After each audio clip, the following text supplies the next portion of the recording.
Bien, muy buenas tardes a todos y todas. Queremos partir esta vocería saludando a todas las madres de nuestro país. El día viernes pasado fue el Día de las Madres. Evidentemente muchos pudieron celebrar y compartir con sus madres el día domingo, que es el día comercial de celebración, pero donde muchos pudieron tener la posibilidad de abrazarlas, de quererlas, de agradecerles por su rol, por su trabajo, por su fuerza, por su valentía, por su ejemplo. Y nosotros como gobierno queremos sumarnos a ese saludo a todas las madres, a aquellas que cuidan, que crían, que muchas veces trabajan en triple jornada y no siendo debidamente reconocidas por ese trabajo, aquellas mujeres que luchan por sus derechos, las de sus hijos, la de los hijos e hijas de otras madres y también que buscan justicia. Y queremos reforzar esto por dos cosas. En primer lugar, porque en estos momentos se encuentra la madre de Franco Vargas, reunida con el presidente de la República, Romy Vargas, en un momento que para ella ha sido de profundo dolor. Queremos insistir en que estamos con ella. El presidente en este momento la está escuchando.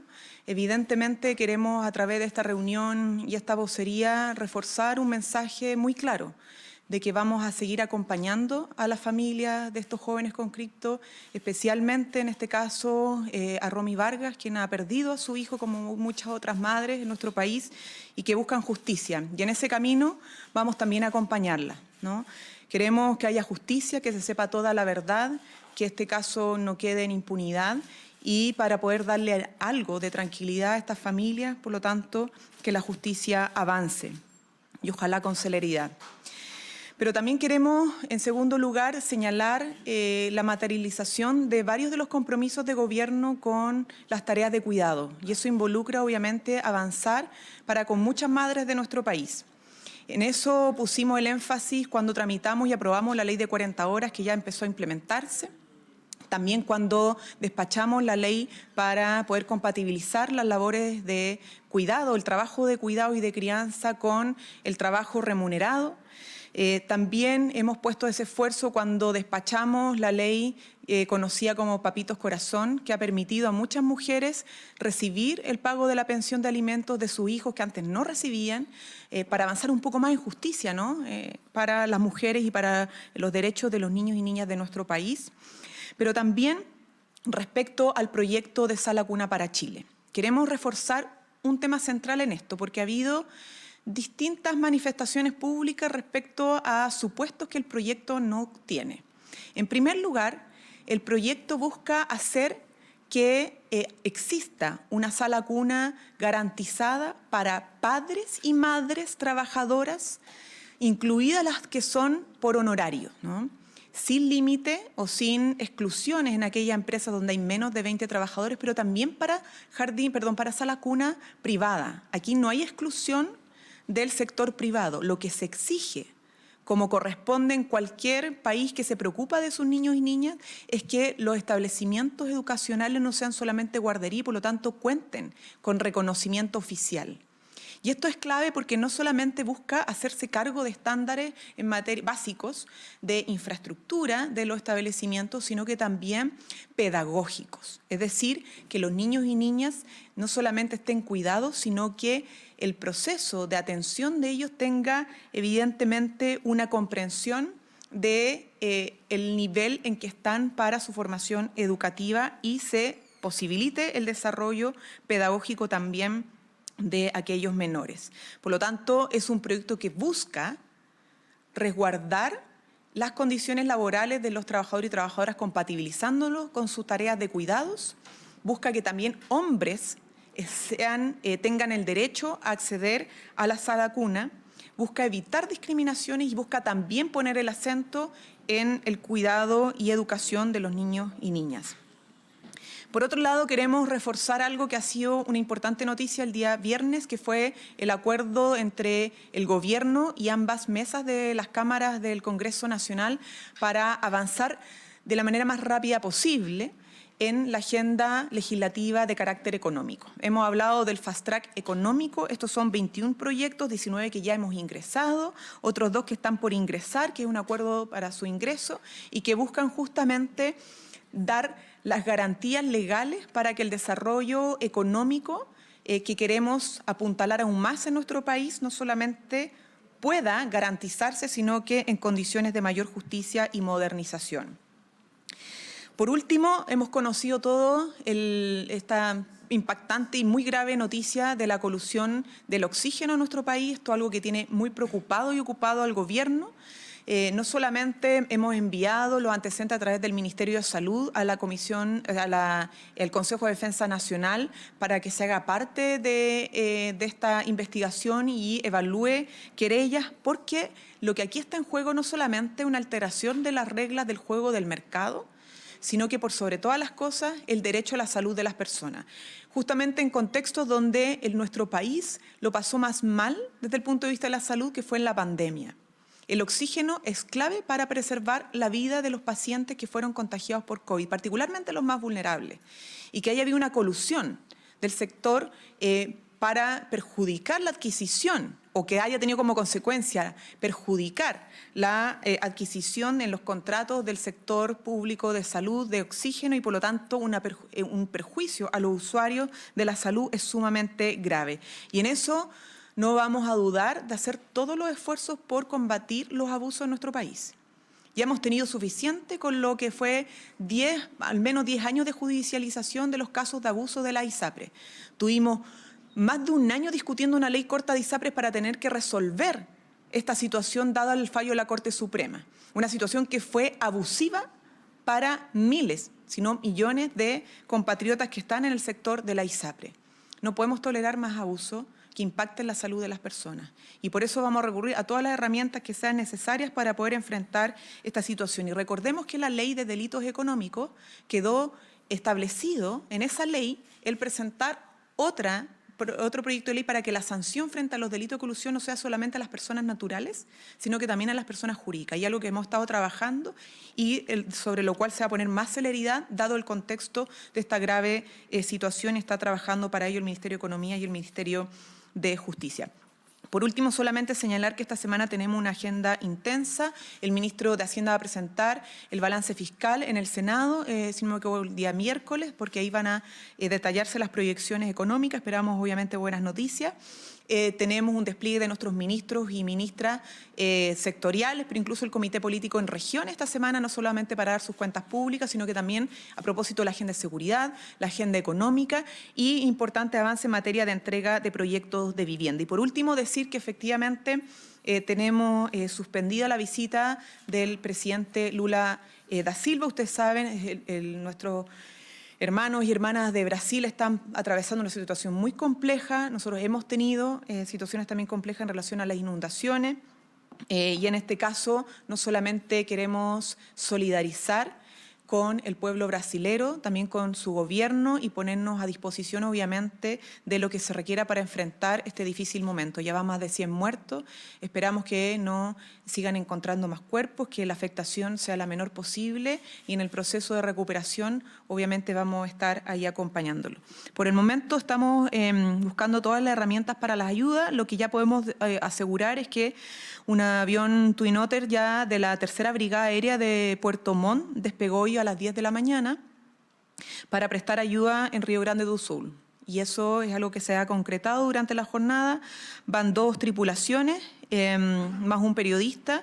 En este caso no se llevan especies, sino que particularmente el apoyo logístico que se va a proveer con estos pasajeros y el avión en particular. Esperamos sea el inicio de también otros instrumentos que podamos prestar desde Chile para ayudar al pueblo brasileño. Hola, ministra, ¿cómo está? Buenas tardes. Buenas tardes.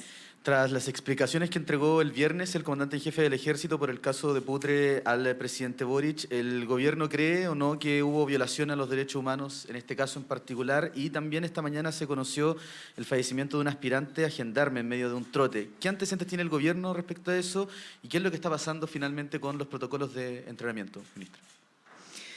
Bueno, esto ustedes saben que todo ha sido de máxima gravedad, nos conmueve y nos preocupa y nos está ocupando, pero hay que dejar que la investigación avance, ¿no? Hay graves denuncias, entre ellas denuncias por violación o vulneración de derechos fundamentales de los conscriptos. Y por lo tanto, en esto corresponde la máxima responsabilidad por parte del Ejecutivo. Nosotros no hacemos sentencias judiciales previas, lo que queremos es que la investigación avance. Tenemos organismos que están involucrados, que les corresponde la investigación, levantamiento de los antecedentes y, por lo tanto, la persecución de posibles delitos a través de la investigación se ha incorporado el Ministerio Público y también la Corte Suprema con la designación de una ministra en visita que ha solicitado diligencias para resolver el tema como jurisdiccional, por decirlo de alguna manera, de las competencias frente a dos organismos que en este caso les toca investigar, quién finalmente va a continuar con esa investigación. Pero al final, más allá de eso, lo que nos interesa es que esto pueda avanzar y se conozca rápidamente toda la verdad y obviamente también respecto a las denuncias por violaciones a los derechos, posibles violaciones a los derechos humanos de los conscriptos. En el caso del aspirante a Gendarmería, algo que el ministro de Justicia se va a referir, evidentemente esto es algo que se ha conocido recientemente, se ha pedido también recabar antecedentes rápidamente para poder tener más certezas del caso y eso está en manos en este momento del Ministerio de Justicia, quien podrá dar más detalles. Ministra, ¿qué certezas hay de que avance el fast track legislativo en materia de pacto fiscal, considerando que contiene gran cantidad de proyectos y se está buscando sacarlo de aquí a septiembre? ¿Es factible ahora que se tiene que conversar con la oposición, llegar a acuerdos en esa materia? ¿Y qué tan factible es que se pueda avanzar en ese fast track, considerando que también va a haber otro fast track que es nuevo y que es de seguridad y que se va a anunciar en los próximos días? Miren, obviamente el que se puedan aprobar estos proyectos depende de al menos dos partes, ¿no? El que el Ejecutivo presente, ya ha presentado 19 proyectos, o al menos ya hay 19 proyectos ingresados en el Congreso Nacional, vamos a presentar otros 2 adicionales, pero también de la oposición, ¿ya? Y tenemos un Congreso que es bien diverso, ¿no? Que dentro incluso de la propia oposición hay distintas posiciones, también pasa con el oficialismo, aquellos que no son ni de oposición ni oficialistas. Y eso obviamente lo dirá y determinará las posibilidades de que se apruebe el propio debate y la posibilidad de llegar a acuerdos y no solamente negativas, y eso implica obviamente que el trámite sea con una altura de miras y con un buen debate. Pero dimos el primer paso, y eso es una buena noticia. El presidente pidió avanzar en el discurso de la NADE con mayor celeridad en los proyectos asociados a crecimiento económico, productividad, ¿no? Certezas y garantías en la institucionalidad para desarrollar esa agenda. Y esos proyectos, los proyectos que materializan o podrían materializar ese objetivo, gran parte está en el Parlamento y por lo tanto que haya habido respuesta de ambas cámaras es una buena noticia en torno a que tenemos tiempos definidos para resolver esta cuestión, ¿no? Cuánto se apruebe, cuánto no, cuánto se modifique, es parte de la deliberación legislativa. Nosotros siempre esperamos y vamos a insistir y ser muy enfáticos siempre en eso, que queremos la máxima voluntad de llegar a puntos de entendimiento para resolver los objetivos que como país tenemos, en materia, en este caso, de crecimiento, ha sido en otros casos en seguridad. Así que esperamos avance. Tenemos otros proyectos que no están asociados en el fast track, como el de aumento del impuesto a la renta de altas rentas. Sabemos que ahí la oposición no ha estado de acuerdo con aprobar esa alza de impuestos a los grandes contribuyentes o a las personas que pagan más impuestos por su nivel de ingreso, pero de todas maneras es algo que el gobierno mantiene en su agenda, independientemente del fast track legislativo, y va a insistir a su debido tiempo en esa materia. Ministra, respecto a un tema que usted tocaba en su introducción, tiene que ver con la suspensión de la visita de Lula a nuestro país. ¿Era la oportunidad este viernes 17 y 18 para fortalecer las relaciones con el presidente de Brasil luego de algunas tensiones que hemos conocido? Por ejemplo, cuando el presidente Boric habla acerca de Maduro, ahí se muestran algunas posturas contrapuestas, mientras que también en algún momento se cuestionó por por parte de Lula al presidente Boric. Él lo tildó incluso de un presidente ansioso cuando este defendía a Ucrania en medio de la guerra que se vive en ese lugar. ¿Era el momento quizás para poder superar ciertas tensiones con Brasil? A ver, primero insistir que comprendemos absolutamente la suspensión de la visita del presidente Lula. El Brasil está viviendo un momento difícil y corresponde obviamente para un mandatario atender a ese escenario. Lo segundo es que las diferencias que han sido de público conocimiento, el mismo presidente lo ha señalado, se han conversado ya hace tiempo, ¿no? Siempre ha habido un diálogo fluido y las diferencias coyunturales no han limitado en absoluto el diálogo permanente que el presidente ha tenido con sus pares, ¿no?, en la región y particularmente en el caso de Brasil. Esta visita no tenía como objeto conversar sobre diferencias, sino que más bien avanzar en los puntos que tenemos en común. Seguridad es uno de ellos, pero también el desarrollo económico justo e inclusivo de nuestras economías y en muchos otros ámbitos, ¿no? El presidente Gabriel Boric ha sido uno de los principales promotores del multilateralismo, del diálogo y de la construcción de agendas, sobre todo en la región de América Latina, que sean comunes para resolver las dolencias y los problemas de los habitantes de América Latina, ¿no? No solamente de nuestro país, que son temas comunes. Tuvimos además un encuentro que se debe en gran parte gracias también al liderazgo de Brasil, que tuvimos hace poco en nuestro país, que fue este encuentro del consenso de Brasilia a propósito de cómo enfrentar entre los distintos países, independientemente de nuestras diferencias, la agenda en torno al crimen organizado, la migración y cómo poder avanzar en el combate conjunto en esta materia, dado que son problemas que no tienen fronteras, ¿sí? Han corrido la frontera, han traspasado la frontera.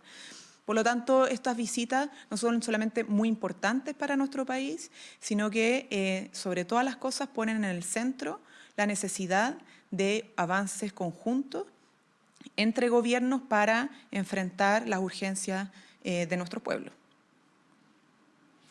¿Cómo está, ministra? Buen día. Buen día. Ministra, hoy es un día clave para la ley corta de ISAPRES, e independiente de que existe un acuerdo amplio entre el oficialismo y la oposición para votar a favor, varios parlamentarios oficialistas han puesto en duda su apoyo planteando que esto es un perdonazo a las ISAPRES. ¿Qué llamado le haría al gobierno a sus filas considerando que las consecuencias de rechazar el proyecto serían el colapso del sistema? A ver, primero yo quiero recordar que si estamos en esta situación es producto de la irresponsabilidad de la mayoría o un grupo importante de ISAPRE en nuestro país, que dejaron que todos estos cobros abusivos se judicializaran por mucho tiempo sin resolver con sus usuarios el problema. Quiero también decir y recordar que si estamos aquí con este acuerdo es para hacer valer el fallo de la Corte Suprema y evitar un desastre. Y si es que aquí pueden haber críticas y nadie está suficientemente satisfecho es porque logramos un acuerdo importante. Ustedes saben cuál es la diversidad del Parlamento, que ha habido distintas posiciones muy contrapuestas y si logramos sacar este acuerdo podrá tener críticas, evidentemente, porque no es perfecto, pero sí viene a resolver estos dos dilemas. Cómo cumplimos el fallo de la Corte Suprema y cómo evitamos un desastre en el sistema que termine perjudicando a los usuarios. Los usuarios tanto de FONASA como los usuarios de la ISAPRE en lo que respecta a su atención en los prestadores privados. Esto no se trata de las ISAPRE, se trata de cómo eso puede arrastrar a los prestadores privados, pequeños y grandes de clínicas o no, ¿no? Y en los tratamientos que ellos están teniendo. Por lo tanto, no ha sido fácil, evidentemente, la situación en que nos puso como país las ISAPRE, pero hemos logrado avanzar de la manera más responsable posible, insisto, por un lado, cumpliendo el fallo de la Corte Suprema y por otro lado, en ese cumplimiento, evitando un desastre respecto a la sostenibilidad del sistema y de la posibilidad de tener atenciones oportunas, tanto en el ámbito privado como en el ámbito público. Buenas tardes, ministra. ¿Qué balance hace el gobierno respecto del paro de camioneros en el norte durante la mañana? Y que ellos están solicitando, entre otras cosas, más seguridad, que se cierren los pasos fronterizos en algunos lugares y también la expulsión de algunos migrantes. ¿Qué responde también a esas demandas? Y lo último, ¿han existido algunos cortes de ruta del gobierno? ¿Podría presentar alguna querella, por ejemplo, por ley de seguridad del Estado? Nosotros no vamos a adelantar ninguna medida. Lo que estamos haciendo como gobierno frente a estas situaciones, y ustedes habrán podido escuchar al subsecretario Monsalves, que estamos monitoreando el desarrollo de esta movilización, de este paro, en todas las regiones de nuestro país. La verdad es que no han habido mayores contratiempos por el momento. Poder señalar también de que el acuerdo que se alcanzó el año antepasado, si no me equivoco, fue un acuerdo bien sustantivo sobre el cual se ha estado trabajando permanentemente con diálogo y con soluciones. Aquí sostener que no ha habido respuesta a ese acuerdo no es cierto, ¿no? No se condice con la realidad. No solamente ha habido un seguimiento, ha habido un cumplimiento de esos compromisos. Y bueno, nosotros siempre, como hemos señalado, hemos estado propiciando el diálogo y el entendimiento, pero lo que necesitamos también resguardar en todo evento es la seguridad de las personas, que las rutas puedan no cerrarse, no obstaculizarse, sino que continúen con su funcionamiento. Hemos hablado siempre de la necesidad de que nuestro país siga creciendo, que se pueda desarrollar su economía, y en eso también hay una dependencia clara con el uso de las rutas en nuestro país, que son las que por donde se transporta gran parte de las cargas o se realiza la actividad comercial en Chile. En eso vamos a estar trabajando y el monitoreo es permanente. No voy a adelantar nada porque creo que no va a ser un poco política ficción. Por lo tanto, nos mantenemos en ese monitoreo constante.